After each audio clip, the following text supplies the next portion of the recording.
Hello everyone and welcome back to sqadia.com. So today, in our carbohydrate metabolism series, we will be discussing about pentose phosphate pathway. So you should always remember in mind that pentose phosphate pathway works simultaneously with glycolysis.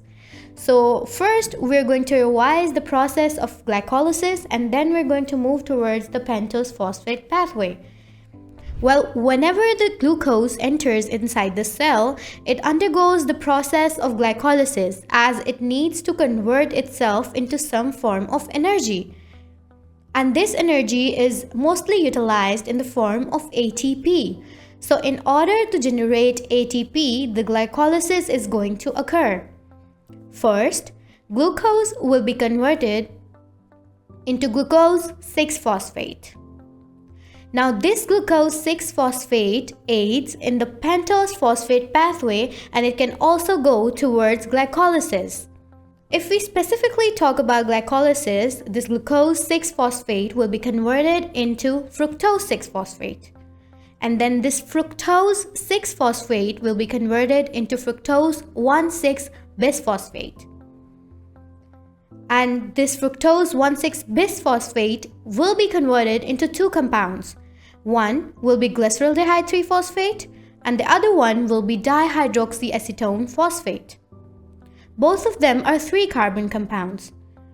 Now, dihydroxyacetone phosphate is interconvertible to glyceraldehyde 3-phosphate, but actually only glyceraldehyde 3-phosphate is going to act in the process of glycolysis. Now this glyceraldehyde 3-phosphate will be converted into 1,3-bisphosphoglycerate.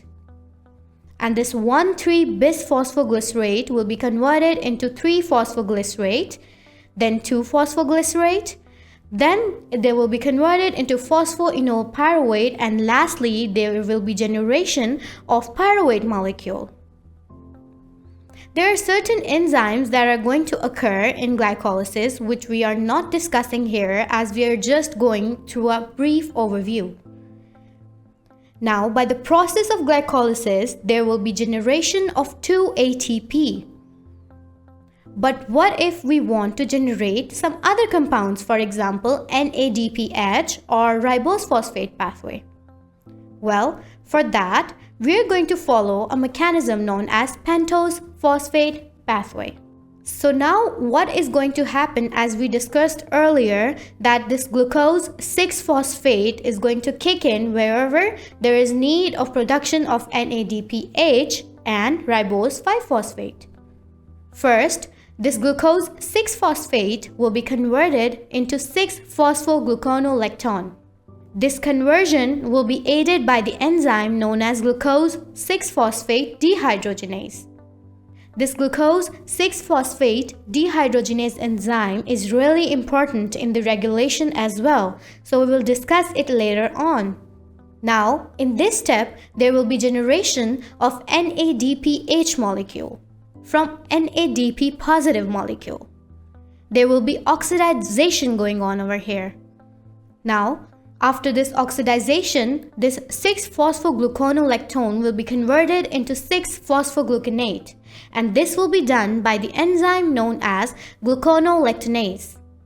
Now, here oxidation is again occurring, and from water molecule there will be loss of hydrogen. So then again, this 6-phosphogluconate will be converted into ribulose 5-phosphate.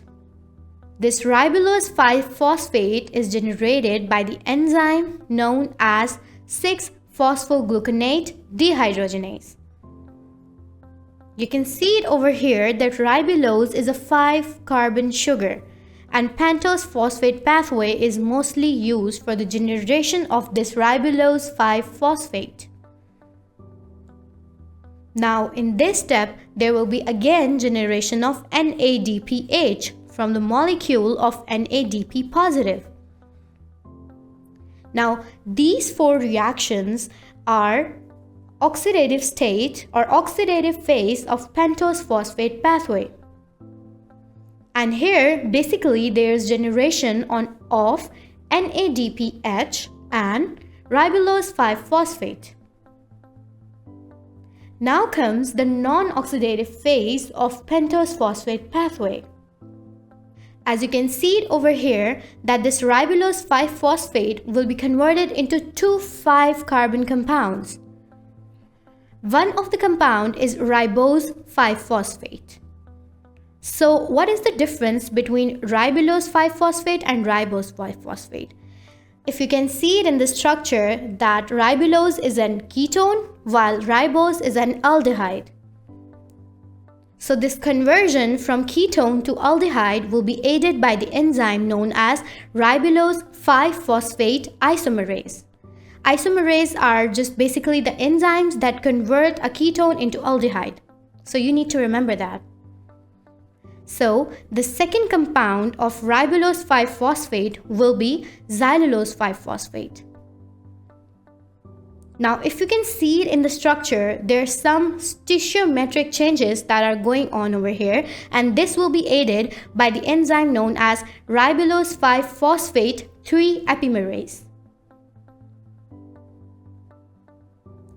Now, these two 5-carbon compounds are going to interconvert. They are going to take their carbons and going to interconvert themselves into different compounds.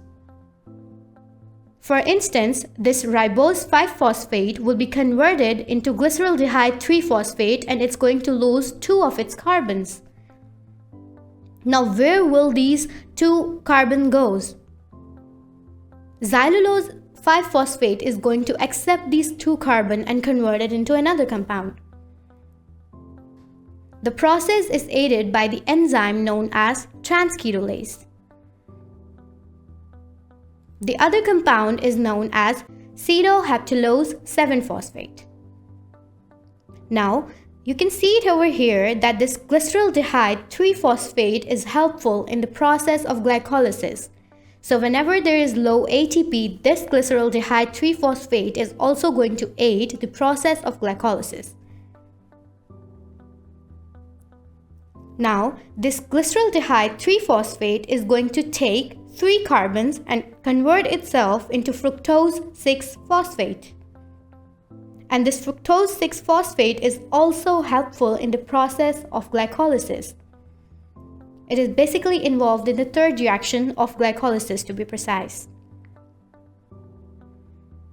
And this acetoheptulose 7-phosphate is going to give up 3 carbon, and it will be converted into erythrose 4-phosphate. Both of these reactions will be aided by the enzyme known as transaldolase.